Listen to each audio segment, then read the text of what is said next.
It's 5 a.m. Let's see how much reading we get done before work today. I have a lot of weekend reading updates to share. On Friday, I ended up finishing The Hobbit by J.R.R. Tolkien. I gave this 3 stars. It was fun, it was lighthearted, it was whimsical. I really enjoyed getting to see the prequel to the Lord of the Rings series. It was a little too long, in my opinion. I think similar to, say, an anime or any sort of like adventure show that you watched when you were a kid, there are tons of filler episodes where it's just a lot of rinse and repeat. We encounter a low-level bad guy, we defeat the low-level bad guy, we move on with our bigger plot. And that's a lot of what The Hobbit was. I think we probably could have cut out 3 to 4 of the short stories, but it was enjoyable, and I loved the narrator style. Because The Hobbit wasn't quite what I expected, I wanted to dive into something that felt really familiar, so I picked up a contemporary romance and I dove back into First Time Caller by B.K. Borison, and I finished it yesterday on the train back to Philly. For me, this is probably gonna get 3.5 stars, but I want to be very clear that it got the extra half star in the last 20 pages of the book, which to me was just excellent romance writing. But why did we have to wait until page 380 for it? I take issue with that. But if you're looking for a very trope-heavy, classic 90s romance vibe, it does deliver on that front. Is it a little cheesy?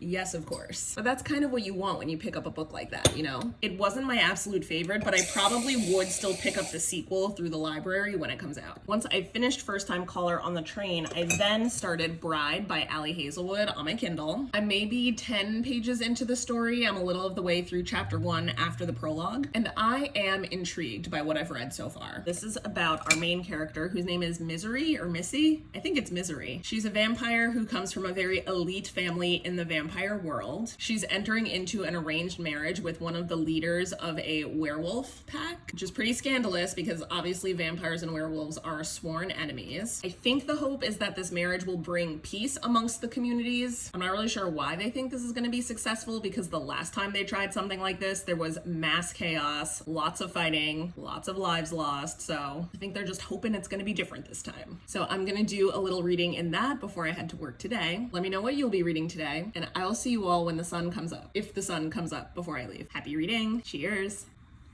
And we're back. I read another maybe 15 pages in Bride, so we're ending the morning on page 39. And if you've been here for a while, you know that I'm pretty hit or miss with the Ali Hazelwood books. But so far, I think this is the most gripping prologue, chapter 1, portion of chapter 2 that I've read from Ali since I listened to Two Can Play on audio. So I'm feeling really good about this one. Let me know how much reading you got done today, and I'll see you tomorrow at 5 a.m. Thanks for watching. Bye.